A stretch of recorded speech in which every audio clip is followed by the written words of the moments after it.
Hola, buenas tardes a todos y bienvenidos a una entrega más de nuestra Stammtisch de los domingos, la 12ª Stammtisch ya. Muchas gracias. Hoy el tema es Argentina, pero antes de presentar a nuestro invitado, pues me gustaría comentaros que estamos retransmitiendo en vivo para nuestras redes sociales. En Facebook nos podéis seguir en vivo y si no queréis entrar en nuestra sesión, pues podéis hacer vuestras preguntas en el Facebook. Además de eso, esta tarde-noche o mañana estará el vídeo editado en nuestro canal de YouTube, que os recomiendo, claro, el canal de YouTube del Instituto Iberoamericano, en el cual, hombre, nos gustaría que os suscribierais, ¿no? Porque así las personas que no tienen Facebook pueden seguir la Stammtisch, esta tertulia que tenemos todos los domingos, en vivo también en nuestro canal de YouTube. Bueno, si tenéis preguntas, básicamente ya lo sabéis, podéis levantar la mano virtual que tenéis ahí. Y nada más, después de todas estas informaciones, me gustaría presentar al invitado que tenemos hoy, ¿no? El invitado que tenemos hoy viene de Argentina, residente en Buenos Aires, Carlos Rabufetti, profesor de literatura y prácticas del lenguaje desde Buenos Aires. Buenas tardes, buenos días allí quizás, no sé qué hora es, Carlos. Hola, no, buenas tardes también. Creo que coincidimos en la franja. Ustedes están saliendo de la tarde y yo entrando a la tarde, ¿no? Son las 2:30 de la tarde acá. Me parece, Hola, buenas antes, tardes a todos.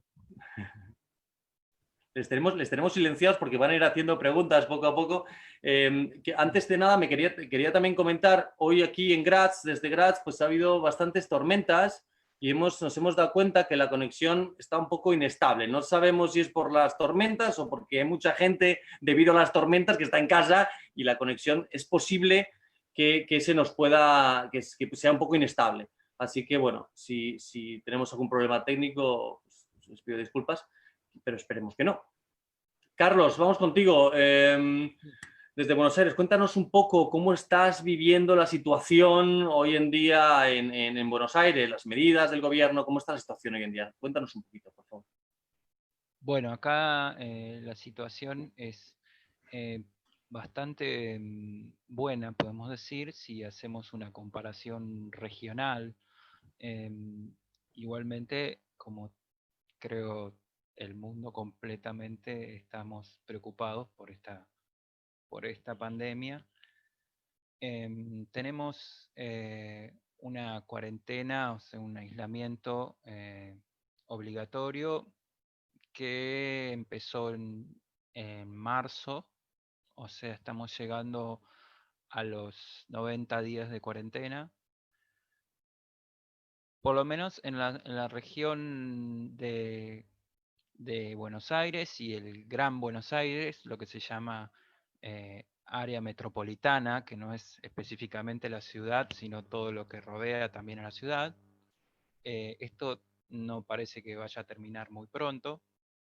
El 85% del territorio argentino sí está saliendo de la cuarentena.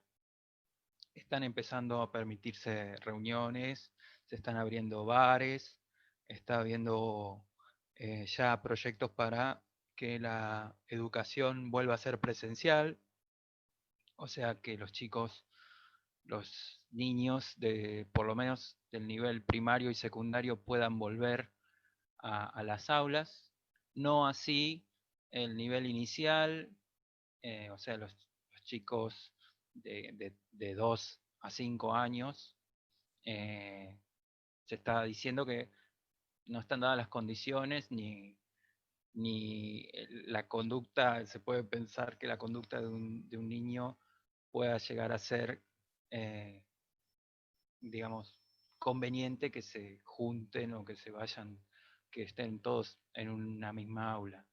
Y la educación superior, por lo pronto, ya empezó a tener clases de este estilo, como estamos teniendo nosotros, virtuales o asincrónicas, digamos, es decir, con videos en canales de YouTube o en distintos soportes. Así que creo que hasta fin de año no va a haber cambios en ese sentido. Todo eso, digamos, en el 85% del territorio. El 15% que concentra la mitad de la población. Nosotros somos, la población argentina es de 41 millones de habitantes más o menos, y 15 o 20 viven alrededor de Buenos Aires, en un territorio muy chiquito, o comparado con el resto del territorio, vive la mitad de la población. Esa es la zona crítica del contagio comunitario actualmente.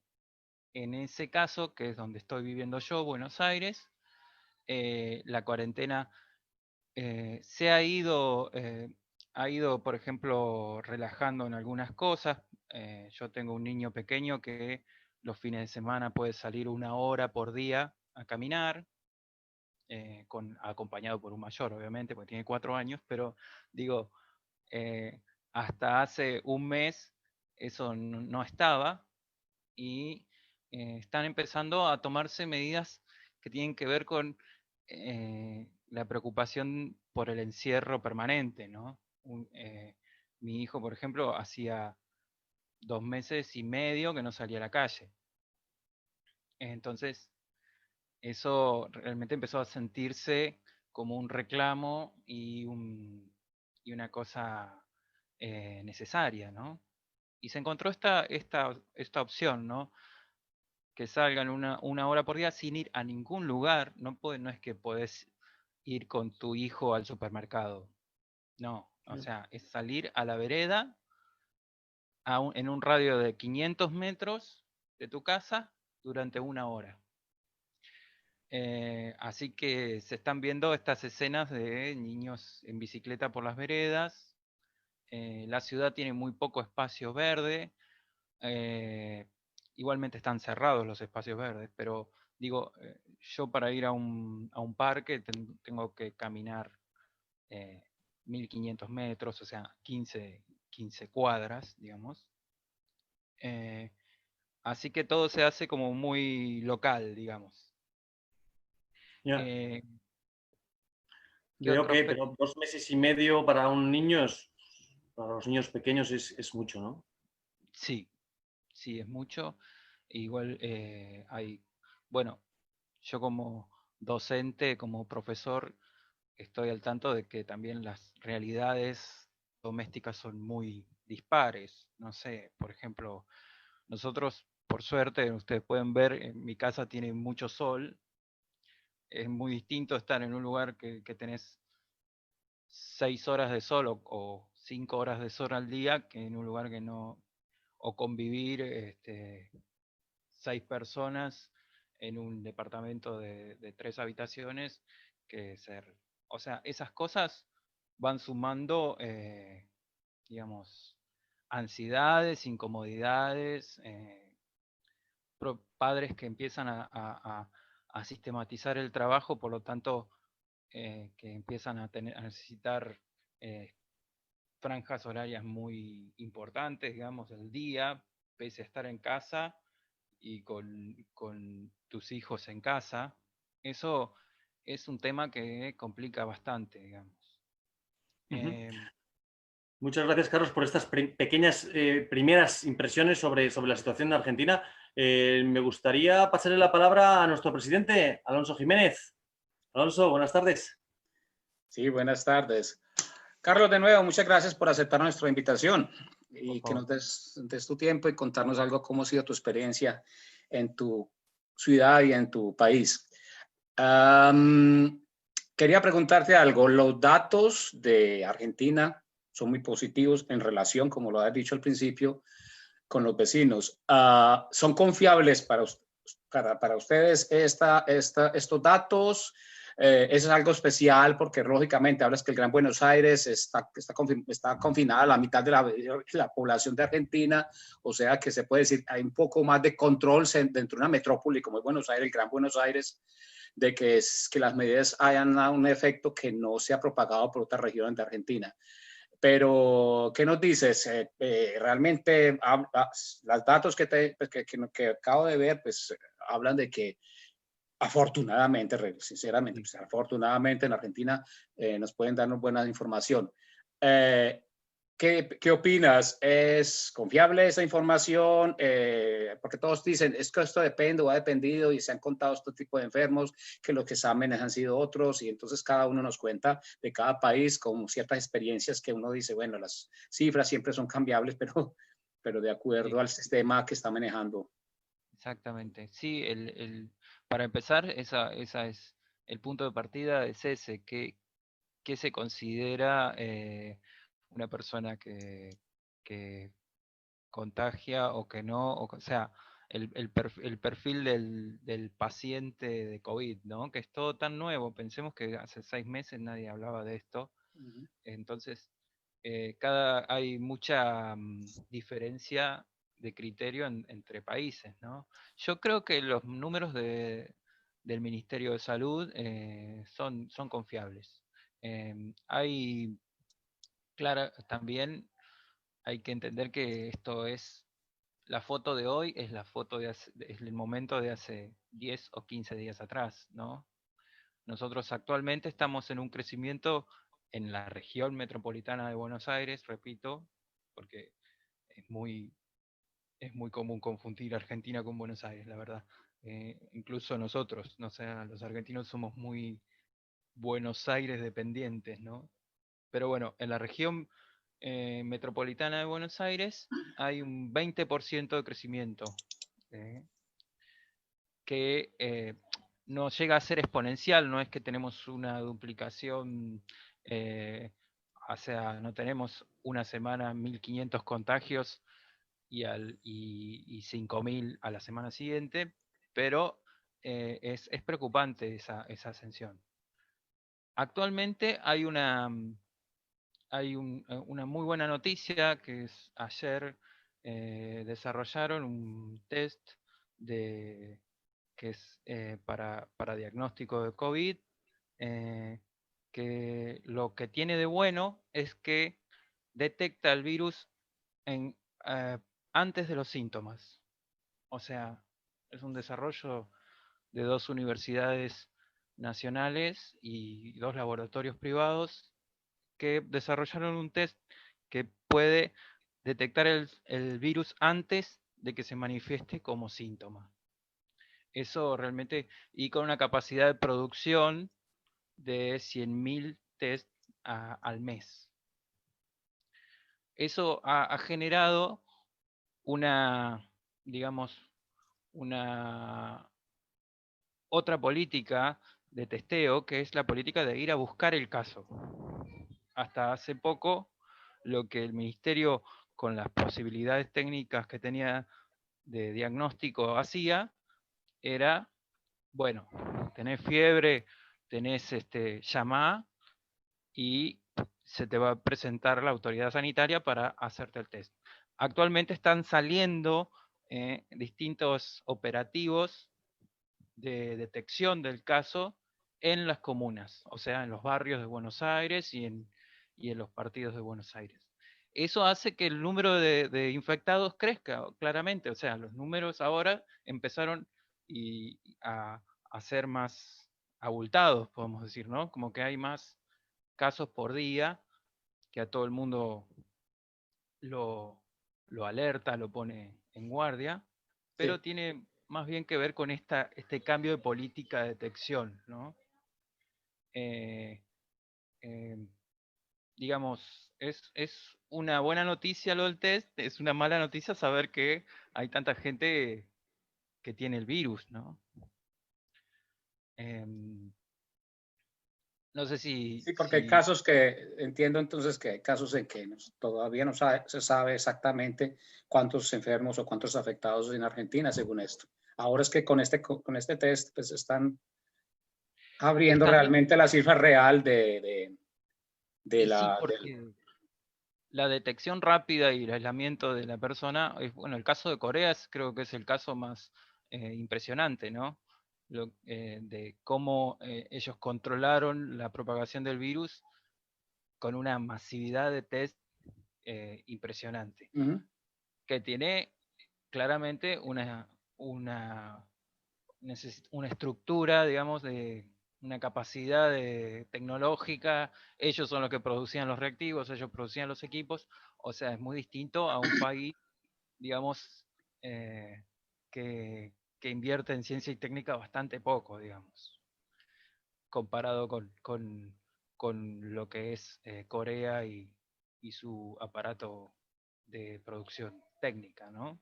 Ujú. Igualmente, ayer o antes de ayer salió un artículo en la revista Time en donde Argentina figura como entre los 10 países de mejor tratamiento de la pandemia. Que el cronista mismo dice, bueno, acá está la sorpresa de la lista, Argentina tiene 9 defaults económicos, 9 veces cayó en default, en cesación de pago de sus deudas, y aún así tiene como esta respuesta a la pandemia, ¿no? Yo creo que tiene mucho que ver, un factor muy importante ha sido esto que vos decís de la concentración de la mitad de la población en una sola parte, lo que Ujú. permite que el operativo sanitario sea muy concentrado y Sí. que la circulación de ciudadanos en las rutas se haya cortado. Hace 2 meses que no hay transporte de larga distancia, no hay aviones, no hay Ujú. trenes. Entonces las provincias con menor población, no sé, no sé, Santa Fe, por ejemplo, es una provincia que tiene 3 millones de habitantes y tiene 300 contagiados. Es que sabes por qué, la pregunta era porque, por ejemplo, aquí la televisión estatal y la agencia de noticias de Austria tiene un Sí, mapa, tiene un mapa perdón, mundial de los datos y uno puede consultar sí, los diferentes países. Y por ejemplo, cuando miras Perú, pues es una información muy regional, muy detallada de cada ciudad, de cada provincia, de cada departamento, de cada lugar importante del Perú más afectado. Y lo mismo pues como aparece en Brasil o como aparece en Chile o en Colombia.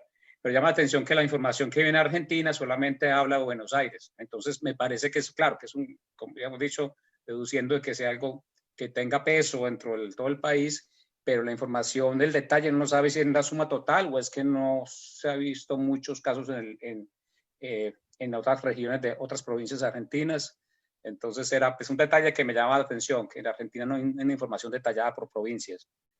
No hay nada de eh, otras, ni de Córdoba, ni de Mendoza, ni de otras ciudades, no hay ninguna información en detalle, eh, en comparación a otros países latinoamericanos. Pero seguramente el forma de sistema de información que tiene Argentina para eso. pero yo creo que el Ministerio de Salud tiene esa discriminación, ¿eh? No, sí, Eso sí, hablo de la información general a las que nos llega aquí en Austria. claro, Porque sí. puede ser, sí, lógico, que si yo consulto tal vez la página del sistema de salud argentino, pues ya me dará por cada provincia y por cada ciudad una información más detallada. Pero la información que aparece internacional de Argentina se concentra en Buenos Aires. Entonces, Es que el 89% de los casos está en el AMBA, ah, en el área metropolitana de Buenos Aires, que no es la ciudad de Buenos Aires. La ciudad de Buenos Aires tiene 3 millones de habitantes estables, podemos decir, porque hace, no sé, 50 años que tiene 3 millones de habitantes. mm, O sea, porque hay mucha gente que llega a la ciudad y hay mucha gente que se va de la ciudad. Es una ciudad que es muy, digamos, yo por ejemplo les contaba un poquito antes de que entraran los invitados, yo no soy porteño, no soy nativo de Buenos Aires, sino que mi ciudad natal está acá a 600 kilómetros. Así como yo hace 18 años vivo en Buenos Aires, hay mucha gente que eh, entra y sale de la ciudad y mantiene esa densidad poblacional, digamos, 3 millones. Alrededor de Buenos Aires está lo que se llama el Gran Buenos Aires, primer cordón, segundo cordón, tercer cordón, que son ujú. grandes aglomeraciones de personas que incluso vienen a Buenos Aires a trabajar a la ciudad, pero que viven fuera de los límites, digamos, catastrales de la ciudad, ¿no? fuera de los límites. Eso, todo ese gran bloque poblacional concentra el 89% de los casos de COVID. Sí. Dios está en todos lados, pero atiende en Buenos Aires. Eso dice el dicho. Gracias, Charlie. Gracias, Gracias. Carlos. Carlos, tenemos nuestra primera pregunta de una de nuestras estudiantes. Bueno. Martina, buenas tardes. ¿Si estás? A ver, Martina. Sí, funciona. Hola. Hola, Martina. Hola, Carlos. Tengo una pregunta. Cuando dices que las medidas son así de severo, o creo que lo dijiste, pero tengo una pregunta sobre el Black Lives Movimiento en Argentina. Entonces, ¿no hay protestas en Argentina al momento, o sí?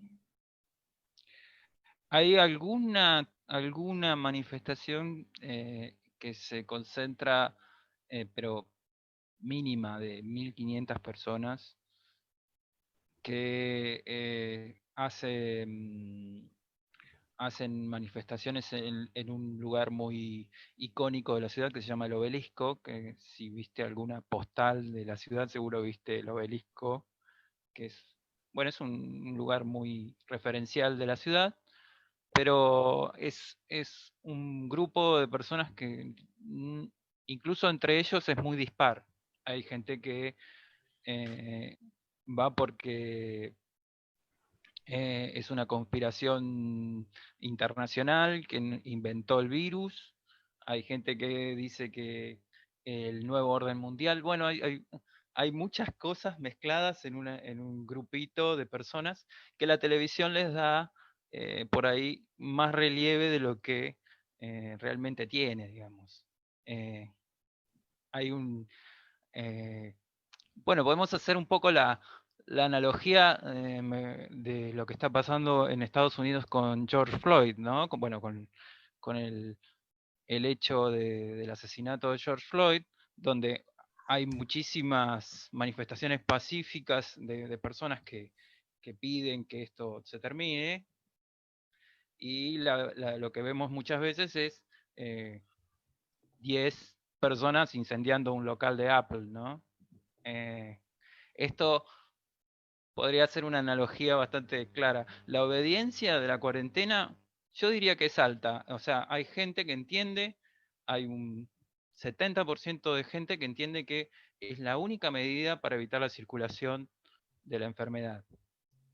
Hay un 30% que está muy por ahí, o muy mal económicamente, o muy mal porque sus condiciones actuales no le permiten seguir con la cuarentena, que quieren salir a toda costa y que sea lo que Dios quiera, básicamente, ¿no? Como que se contagie el que se tenga que contagiar, que se muera el que se tenga que morir. Es una postura bastante difícil de sostener. Había hace poco un video creo que estaba producido en España, de que a una persona le preguntaban, bueno, ¿vos pensás que el virus tiene que circular y que se muere el que se tiene que morir? Sí, ¿y cuánta gente te parece que puede? Y 70 personas, decía. No sé si lo vieron. Se circuló por las redes. Entonces, Alonso dice que sí que lo vio. El cronista que le estaba preguntando a esa persona, le dice, bueno, ahí vienen los 70 que se van a morir. Y cuando la persona se da vuelta, era toda su familia, ¿no? Entonces, pero esta es mi familia. Bueno, estas son 70 personas que se van a morir si dejamos porque hay que cuidar la economía, ¿no? Incluso ese argumento es bastante flojo de papeles, como decimos acá, es bastante poco realista, porque vemos países que han hecho esa opción, como Suecia o como Chile, acá nomás, nuestros vecinos, que intentaron llevar adelante lo que se llama una cuarentena inteligente, o que realmente les ha ido, creo que a Suecia le fue un poco mejor, pero que económicamente, o sea, los índices cayeron igualmente, o sea, están como en una baja de actividad económica, industrial, porque es una situación global, básicamente. Entonces, hay manifestaciones, pero que tienen mucho de ansiedad, diría yo. No sé si respondo a tu pregunta, Martina. Sí. ¿Y crees que cómo o si funciona la integración en general de minorías en Argentina, por ejemplo, de los afroargentinos, pero también de la población indígena? ¿Hay muchos problemas con respecto al racismo en Argentina o no? Sí, sí, es un racismo, digamos, que no tiene las mismas características que el de Estados Unidos, por ejemplo. Hay, podemos decir, una cuestión muy de clase. No sé, hubo casos en este aislamiento donde personas de mucho nivel económico escondieron a su empleada en el baúl del auto, ¿no? Para llevarla a su casa que les limpie y les cocine, digamos. Cosas de ese estilo, digamos. Hay mucho que tiene que ver con la, ¿cómo se dice? La posibilidad de ascender socialmente, ¿no? La movilidad social, no me salía el concepto. eh. Hay mucho que tiene que ver con la movilidad social. Eh, a ver,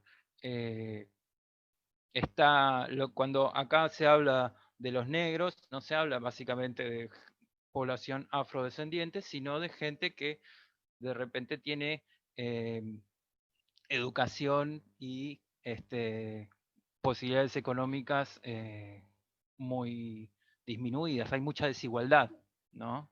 Y está muy marcado por la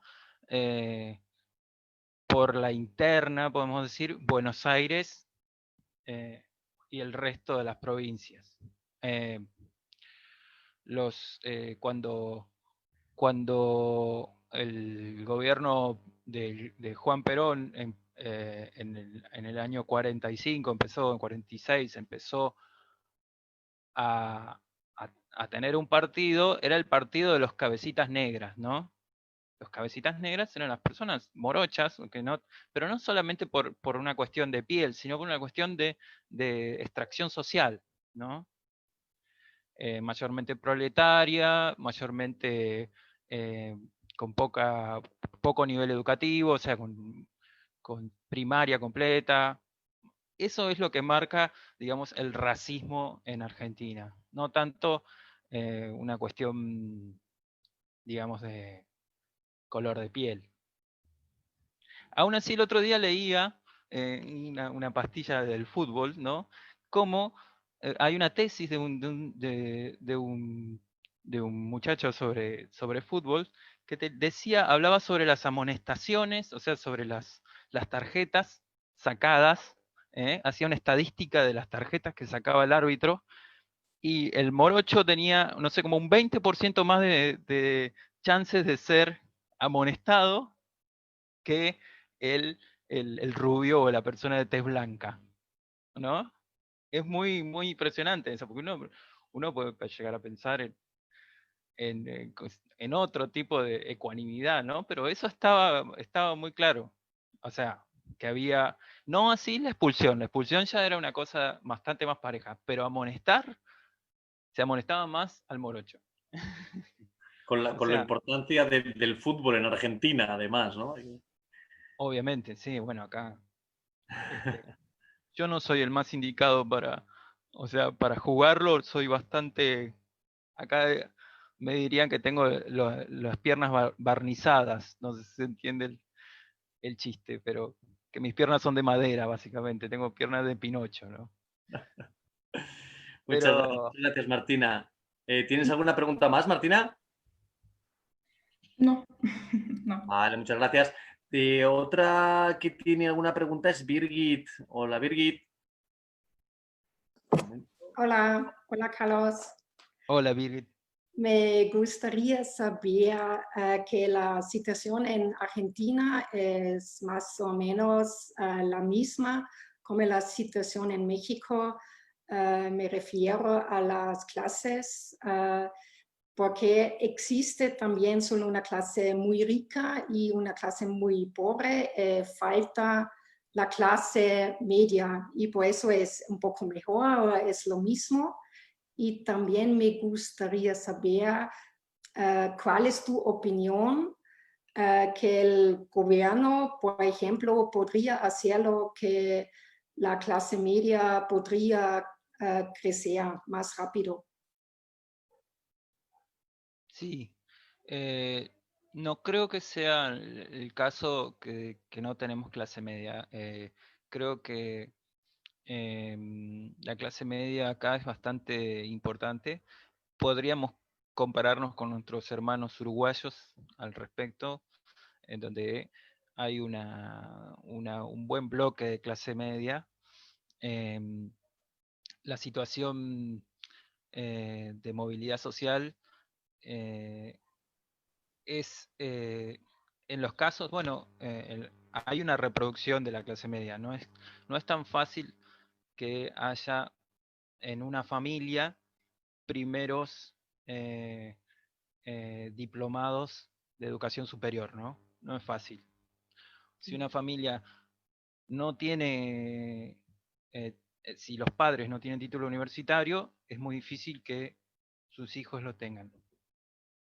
Digamos, no es que es imposible, pero digamos que es un 70-30 de posibilidades, ¿no? Pero sí hay un gran número de una gran franja poblacional que tiene educación superior y que sus hijos reproducen esa posibilidad, ¿no? La Universidad de Buenos Aires es una universidad enorme, se compara mucho con la UNAM, ¿no? Yo creo que son las dos, la de México, son las dos universidades eh, que en Latinoamérica tienen más peso, eh, eh, por un montón de cuestiones, ¿no? Están muy bien rankeadas a nivel en los rankings internacionales, y eso hace que convoca mucho Buenos Aires para estudiar y genera ese tejido de clase media. Eh, la desigualdad, ya te digo, se da un poco en, como eh, en cuestiones de estatismo, o sea, las cosas son un poco estáticas. No es fácil pasar de una clase a otra, pero no es tanto el vacío de la clase media como hay en otros países de Latinoamérica. Hay también me parece que eso aporta, hay mucho trabajo de gremios, o sea, hay los gremios acá son bastante fuertes y aportan mucho a sus agremiados, a sus asociados. El trabajo formal no está en los niveles ideales, pero es bastante alto comparado con otras con otras regiones de Latinoamérica. Eso Y también si, hizo, una cosita, eso también hizo que la cuarentena sea más efectiva, porque si una persona tiene salario, o sea, no está en una economía informal, en esta situación se pudo quedar en su casa y con una ayuda del Estado el salario siguió cobrando el salario. La persona de la economía informal, si no trabaja no come, ¿no? y si tiene que pagar mucho para hacerlo la universidad o... No, la universidad es pública. La Ah, universidad es pública y gratuita. Eh, perfecto. hay claramente hay una gran franja de universidades privadas, pero los títulos a las universidades nacionales, que son las universidades más grandes, que están divididas regionalmente. Por ejemplo, mi universidad es la Universidad Nacional del Litoral, de donde yo estudié, ¿no? El litoral sería la región de los ríos, de los grandes ríos de Argentina, ¿no? Son el Paraná y el Uruguay que desembocan en el río de la Plata. Entonces, bueno, ese es el litoral, ¿no? Y ahí está la universidad donde yo estudié. Distintas universidades nacionales regionalizadas en el país convocan centralizan a las personas que quieren estudiar en esa zona, digamos, ¿no? Pero no se paga en las universidades, igual que en la salud. Nosotros también tenemos un sistema de salud público. Todo tiene su paralelo privado que es más eficiente, supuestamente, o todo es más, digamos, más ágil, ¿no? Si uno se quiere atender en un hospital público, es muy probable que tenga que levantarse a las 2, 3 de la mañana para conseguir ser atendido a las 8, ¿no? Pero la estructura está, ¿no? Muy Muchas bien. gracias. De Gracias nada. a ti, Birgit. Andreas también tiene una pregunta. Buenas tardes, Andreas. ¿Dónde te tengo? Aquí estás. Ahí está. Hola, Andreas. Pues, hola, hola Carlos. Actualmente tengo dos preguntas. La primera es, tus primeras palabras, dijiste que son 15% que tienen problemas en el coronavirus, cerca de Buenos Aires. ¿Por qué esos 15%, si no entiendo bien, por qué tienen esos problemas? ¿Es la situación, es el clase social o es por qué 15% tienen esos problemas? Mi primera pregunta. Hablaba del territorio. El 15% territorio, del ok. territorio, claro. El 15% del territorio concentra la mitad de la población. Ese es el problema. Ok. Entonces, la circulación de la enfermedad es mucho más fuerte, ¿no? En ese 15% del territorio. El resto del país fue bastante bien aislado y congelado, digamos, del movimiento de ciudadanos, y eso hizo que el virus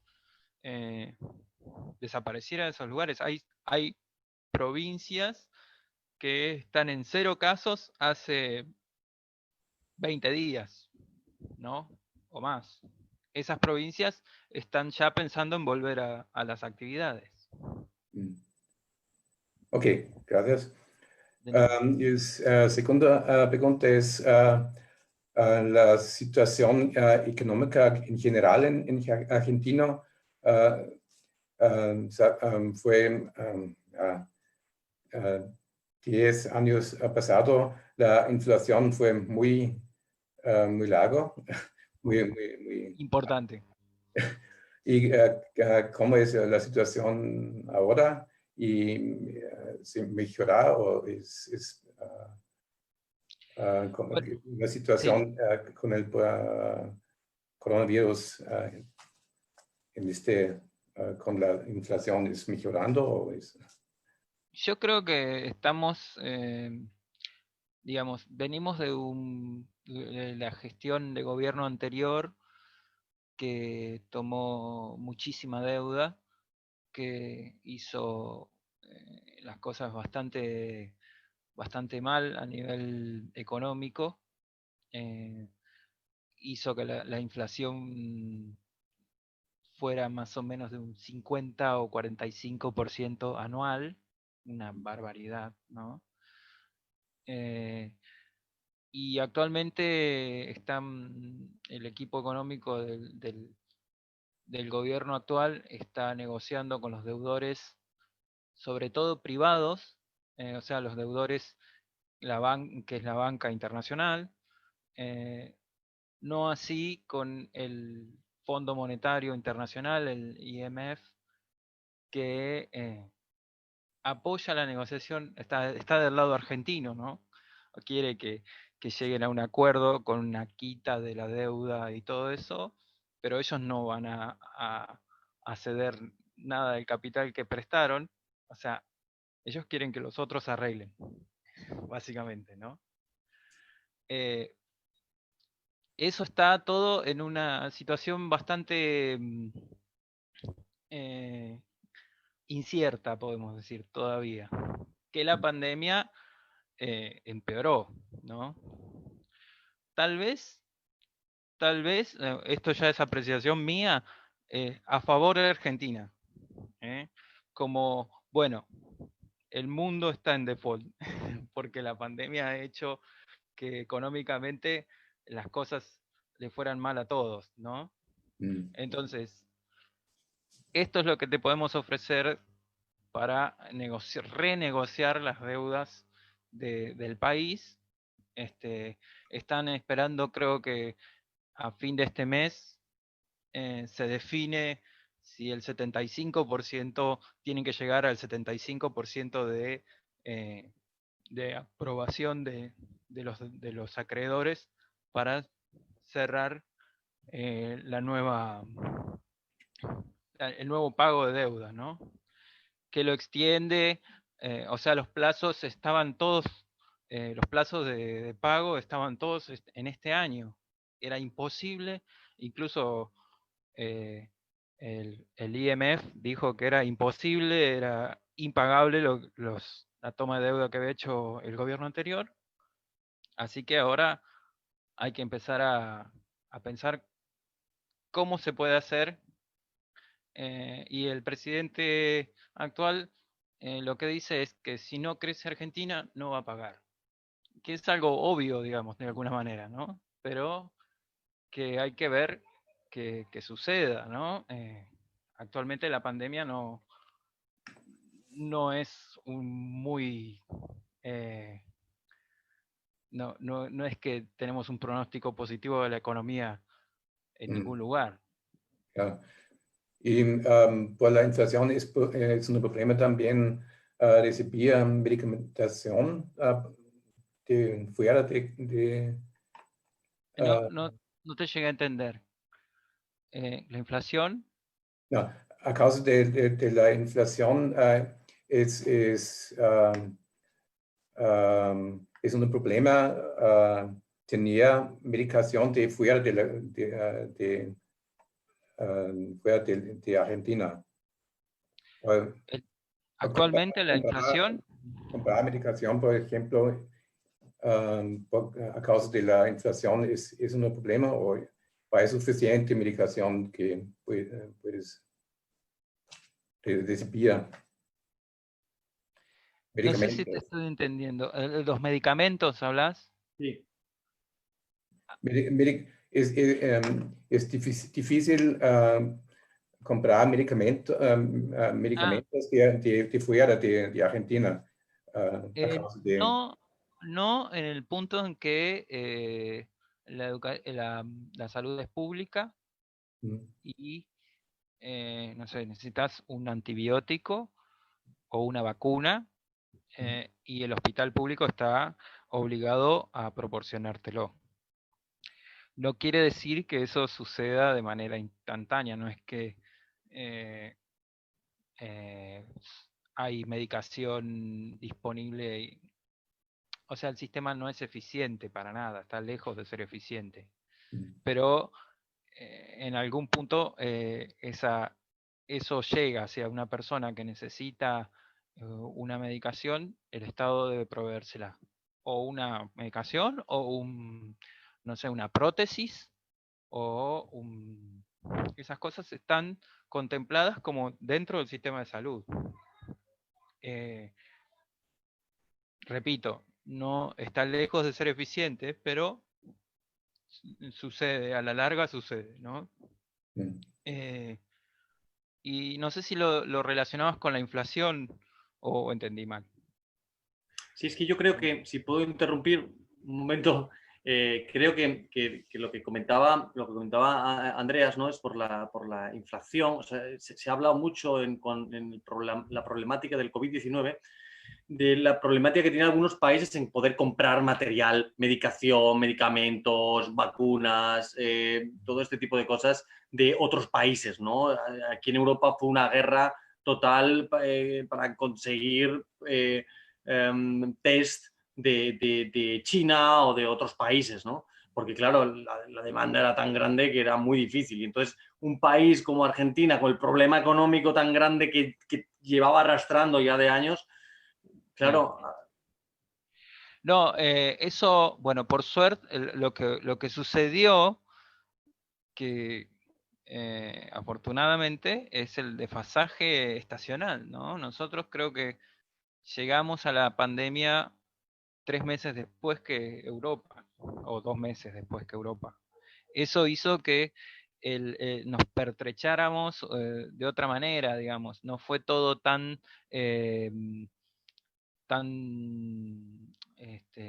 sobre el momento. O sea, nosotros observábamos lo que estaba sucediendo en el mundo y empezó a, no sé, por ejemplo, la fábrica de respiradores artificiales, la única fábrica del país, el Estado dijo, bueno, toda tu producción es nuestra. O sea, toda tu producción dentro de los próximos 6 meses es del Estado. Y nosotros vamos a distribuir ese artefacto que es fundamental para una persona que llega a la condición crítica en las regiones que más lo necesiten, ¿no? Y aumentar tu producción. Le dijeron también a la fábrica esta, ponete al 150% a construir porque necesitamos este insumo, ¿no? Este test que estábamos hablando, o que te comentaba hoy, que les comentaba hoy, tiene todo 100% material de fabricación nacional. Eso también es fundamental. Todo se hace en Argentina, justamente pensando en lo difícil que es proveerse de insumos sanitarios, ¿no? También hubo, ya creo que van 12 o algo así de vuelos a China, a Shanghai, en busca de un vuelo, un avión de la línea de bandera, de Aerolíneas Argentinas, adaptó su sector de butacas para transportar insumos y está yendo y viniendo a Shanghái comprando directamente insumos en China, ¿no? Yeah. Básicamente creo que el beneficio, perdón, fue esto, que el desfasaje nos hizo ver cómo venía la situación. Se pudo preparar mejor, ¿no? Claro, exactamente. Muchas gracias. Breve resumen, estamos con Carlos Rabufetti desde Buenos Aires. Me están comentando que la conexión a veces pues, no es lo estable que nos gustaría por todas las tormentas que hay aquí en Graz ahora mismo. Bueno, esperamos, les pido un poco de paciencia, sobre todo a aquellas personas que nos están viendo en vivo por la retransmisión que estamos haciendo en Facebook. Así que lo sentimos y el vídeo estará editado perfectamente en el canal de YouTube, que además tiene la ventaja que se puede graduar la velocidad. Muy importante, porque a veces pues ponemos el turbo y hablamos muy deprisa y se nos puede escuchar un poco más despacio. Muy bien, no sé si alguien más tiene alguna pregunta. Yo creo que sí, que Eva seguro que tiene alguna pregunta, ¿no? Buenas tardes, Eva. Tengo Hola, una Eva. pregunta. Tengo dos preguntas. Una es sobre la pandemia. ¿Hay más inmigrantes por la pandemia o están las fronteras cerradas? Las fronteras están cerradas. Okay. Sí, Brasil es un foco importantísimo, o sea, creo que es el epicentro actual de la pandemia. Y si ves hay mapas de colores donde ves la cantidad de concentración de casos. La frontera argentina con Brasil está casi perfectamente delineada por la cantidad de casos, y es una preocupación y una tristeza muy grande lo que está pasando en Brasil, pero claramente no se puede permitir la circulación de personas, incluso entre ciudades. Está muy difícil hacer un viaje interno en el país. No cualquiera puede salir con el auto de acá a 500 kilómetros. Hay controles. Eso es, digamos, la cuarentena y el aislamiento fue bastante, los primeros, te diría el primer mes y medio fue terminante, o sea, como lo comparaban un poco con lo que hizo Nueva Zelanda. O sea, fue una cosa muy rígida. A mí me gustaba mucho lo que decía la primera ministra de Nueva Zelanda, que era, tenemos que actuar todos como si estuviéramos infectados, ¿no? Para lograr ese nivel de conciencia de que si me quedo en casa, el virus no llega, ¿no? ¿Y qué otra pregunta tenías? La segunda pregunta es sobre la literatura, porque no conozco un autor argentino. ¿No conoces? No. Ah, bueno, hay que solucionar eso. ¿Puedes recomendar un libro? Un libro, a ver. Tenemos, diría yo, dos grandes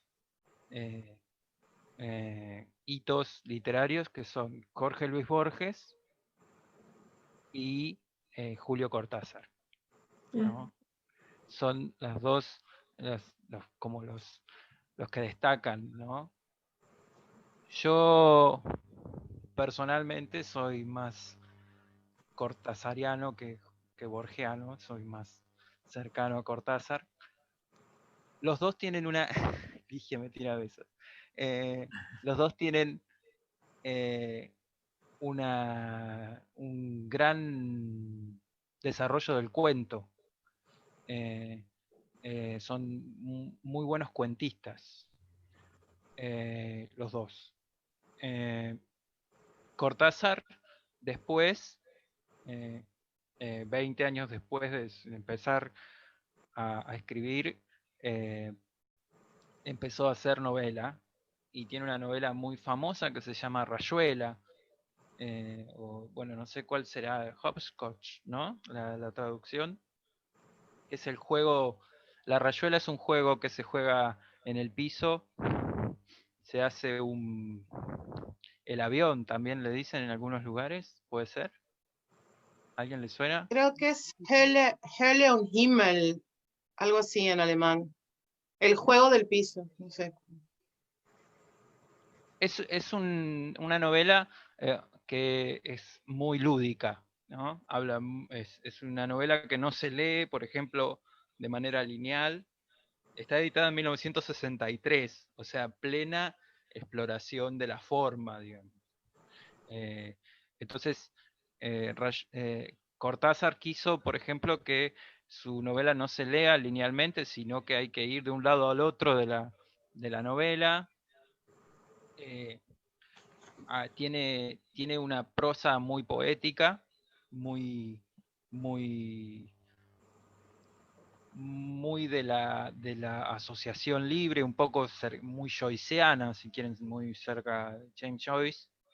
En el otro extremo está Borges. Borges es un diamante. Tiene una sintaxis. Yo creo que para alguien que tiene al español como segunda lengua, Borges es más recomendable por ahí. Mira lo que... Y si me dejas hacer un pequeño inciso, en el instituto, en la biblioteca del instituto, tenemos libros de Borges y creo que encima tienen las palabras más difíciles traducidas al alemán y tal. Tenemos muchísimos, a mí personalmente me gusta mucho, me encanta. También Cortázar, también tengo que decir. Pero tienen, de Cortázar también tenemos alguna novela, unos cuentos en el instituto, en la biblioteca, pero esos creo que no tienen traducción o por lo menos no tienen esa pequeña ayuda de vocabulario como los de Borges. Así Sí, que, Borges fue yo diría que es internacionalmente el más reconocido de los dos, ¿no? Cortázar vivió un tiempo en Viena, ahora que me acuerdo, porque él era traductor del organismo el organismo de energía atómica. Él se fue con un trabajo de traductor de estos que traducen las conferencias en auriculares y vivió un tiempo largo en Viena. No sé, igual él era un enamorado de París, de Francia, y en realidad su casa, más de la mitad de su vida la pasó en París, ¿no? tenemos una pregunta en Facebook, nos pregunta Elena.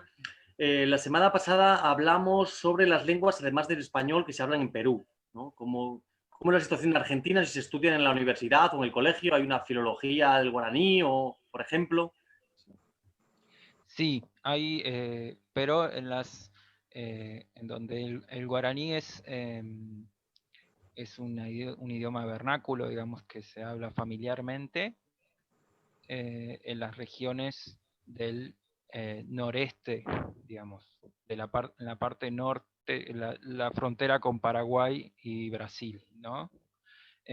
Ahí hay escuelas que tienen el guaraní como asignatura. No es algo habitual en todo el país.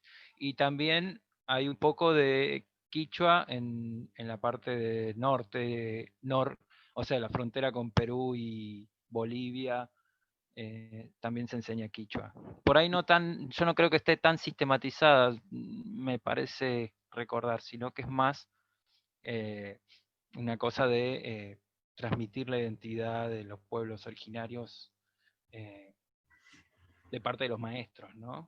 Pero el guaraní sí, el guaraní es un idioma muy utilizado en la zona de Misiones, de Corrientes, que son las provincias más vecinas de Brasil y Paraguay. César también nos escribe, por cierto, sobre la conversación de los libros, que Perdón, había... me olvidé el mapuche. Perdón. El mapuche en la zona sur, también en la Patagonia, se enseña mapuche, que es frontera con Chile, digamos. La comunidad mapuche es muy fuerte. Digo, simplemente, Carlos, referido a la pregunta que ha hecho antes Eva, nos escribe también César, que recomienda también algunos libros de autores argentinos, como por ejemplo Ernesto Sábato, Adolfo Bioy Casares, Roberto Artl. Sí, sí. Yo no quise Profundizar. arborizar el menú, pero sí, claramente esos también son grandes. Si yo tengo alguien así como ignoto o muy poco conocido, que recomiendo muchísimo, es un autor que se llama Daniel Moyano. Daniel Moyano es un novelista alucinante, es hermoso lo que hace. Después si a Ligia le puedo pasar un par de links.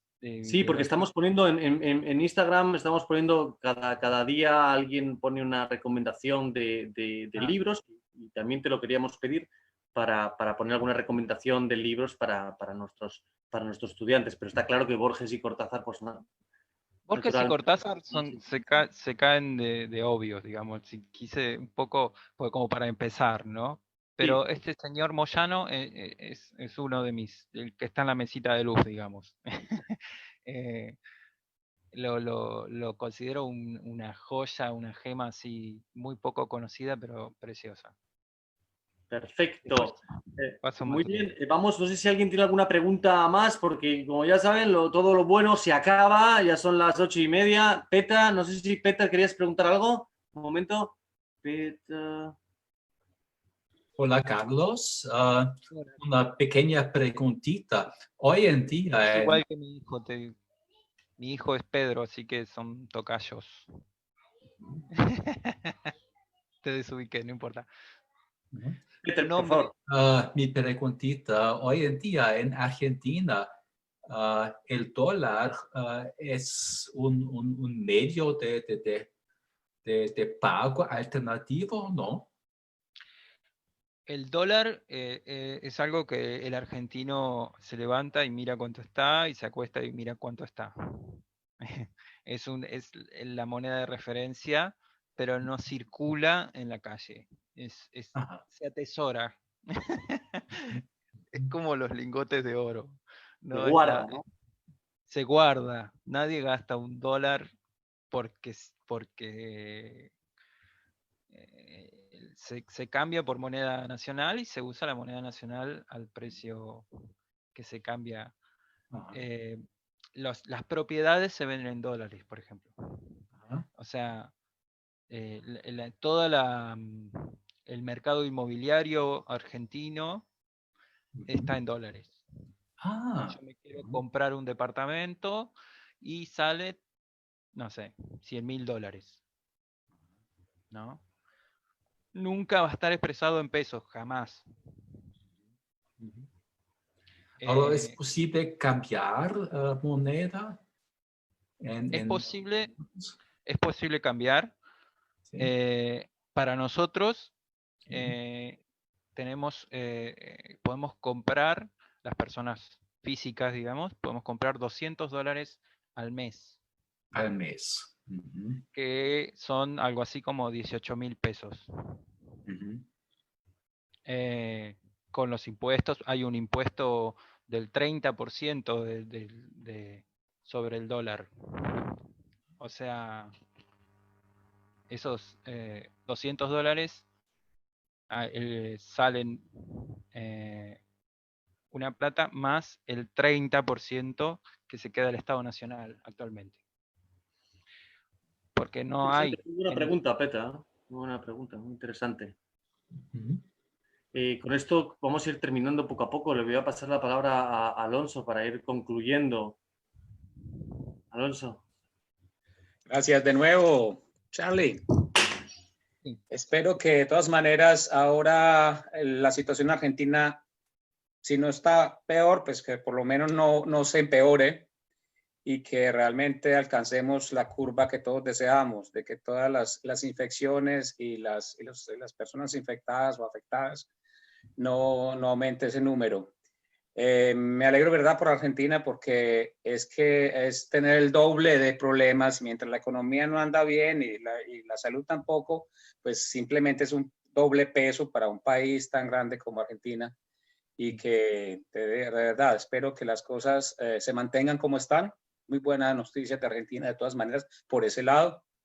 Y bueno, cuídate y esperamos que la próxima vez nos cuente mucho más cosas de Argentina. Gracias.